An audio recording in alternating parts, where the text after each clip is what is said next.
Good Monday, everyone, and welcome to this edition of Conversation Daily News. I'm your host, Cyrus Webb. Glad you all could join us once again. Well, it's a brand new day, it's a brand new week, which means it's a brand new opportunity for you to do something amazing, and it all begins today. But of course, you have your news headlines coming up on this Monday. We have the truth of the day with Mary Ellen Ciganovich, and in today's entertainment spotlight, you've been part of my conversation with urologist Dr. Brian K. McNeil, talking about the racial disparities that exist with men when it comes to prostate cancer diagnosis. Enjoy today's broadcast. For Conversations Daily News, I'm Cyrus Webb with your Monday headlines. In national news, U.S. closes part of Texas border, begins flying Haitians home.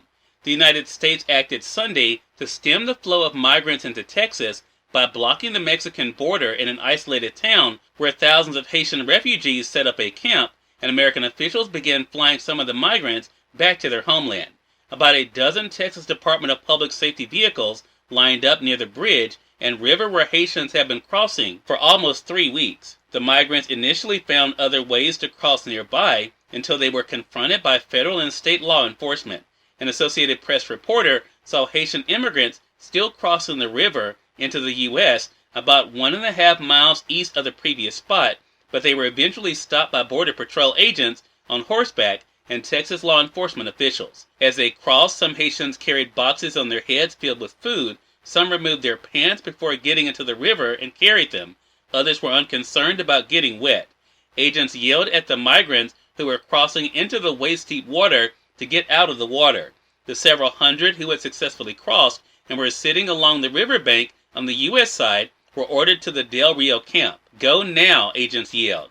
Mexican authorities in an airboat told others trying to cross to go back into Mexico. Mexico said Sunday it would also begin deporting Haitians to their homeland. A government official said the flights would be from towns near the U.S. border and the border with Guatemala, where the largest group remains. Haitians have been migrating to the U.S. in large numbers from South America for several years, many having left the Caribbean nation after a devastating 2010 earthquake. In more national news, Biden pitching partnership after tough stretch with allies. President Joe Biden goes before the United Nations this week, eager to make the case for the world to act with haste against the coronavirus, climate change, and human rights abuses.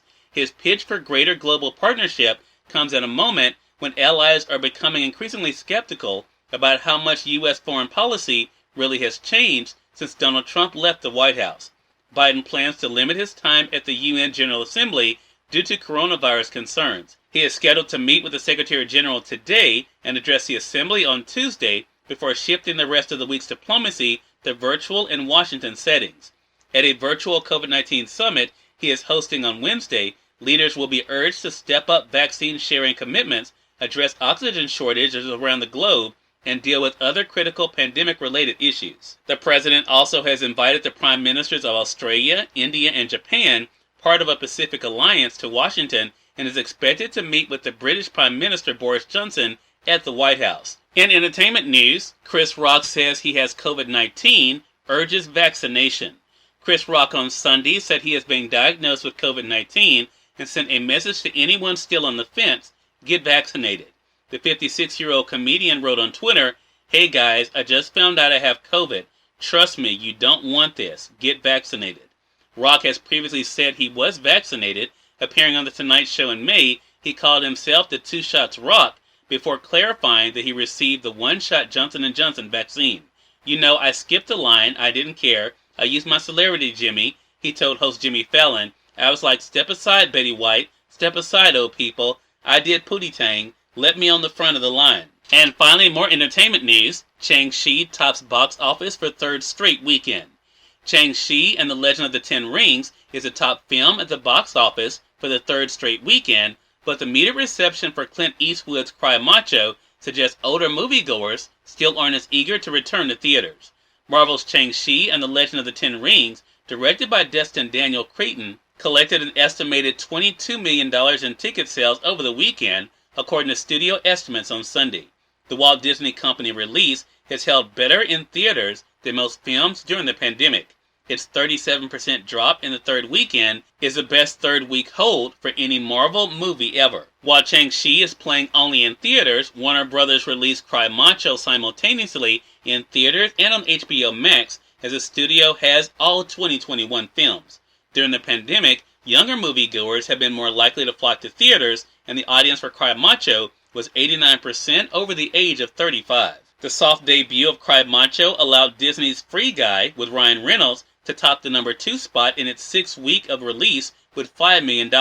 It has grossed $109 million in the US and Canada and $298 million globally. Cop Shop, an action thriller featuring Gerald Butler and Chris Grillo, also struggled to make an impression. Cyrus Webb, Conversations Daily News. It's on time for the Truth of the Day with Mary Ellen Ciganovich. Mary Ellen, it's all yours. Hi, this is Mary Ellen with your Truth of the Day. Engage in periods of peaceful solitude.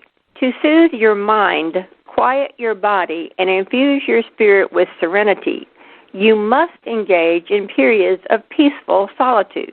Steer your day toward calming activities as you honor your need for solitude. Doing this for a while or an entire day will provide you with a sense of invigorating strength that you might not have even realized you were lacking.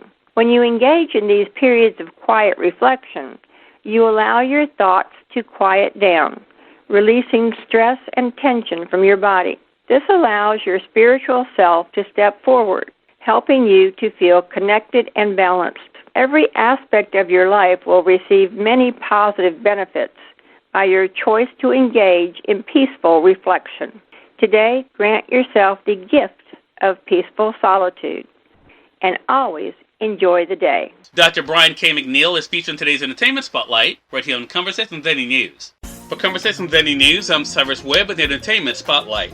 Dr. Brian K. McNeil joined me recently on Conversations Live, the radio show, to talk about the racial disparities that exist between treatment of minorities and other men when it comes to prostate cancer. Here's a bit of our conversation. COVID, the pandemic, has really kind of brought these disparities to light. But when you kind of think about the research that's been discovered, I mean, what has it been like for you to look at how these racial disparities among men with prostate cancer still persist? It's been shocking, it's been scary, and it's a reminder that although we've come a long way, we have a long way to go, especially when you consider what has been revealed by the coronavirus pandemic. And I think that's why this conversation is so important. Is there racial disparity, Dr. McNeil, in the utilization of new therapies, though, when it comes to advanced prostate cancer? There absolutely is, and we don't quite understand why that's been the case. There was some research that was discussed at our annual meeting, which just concluded yesterday, by the way, which revealed that some new prostate cancer therapies that have been introduced haven't been utilized in all communities equally. So when you think of white men of European descent, they've had greater access to certain treatments compared to African American men, especially those in urban areas. Dr. McNeil, I mentioned, and you also referenced the pandemic, but also, and I've been hearing about it here in Mississippi, have you found that also that certain areas of states also have kind of been impacted by the way that they are treatment options available for them? Absolutely. So if you think about it, going into the pandemic, black men and white men, they had access to care for treatment of prostate cancer.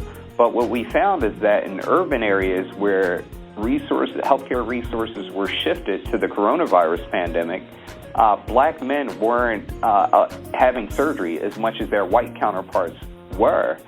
So you have a situation where the coronavirus pandemic has exaggerated disparities that existed prior. Cyrus Webb, Conversations Daily News.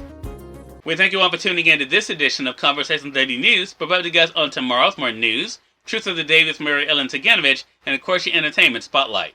Until then, I'm your host, Cyrus Webb, saying as always, enjoy your day, enjoy your life, enjoy your world. Thank you all for choosing Conversations Daily News today. Let's make it a great one.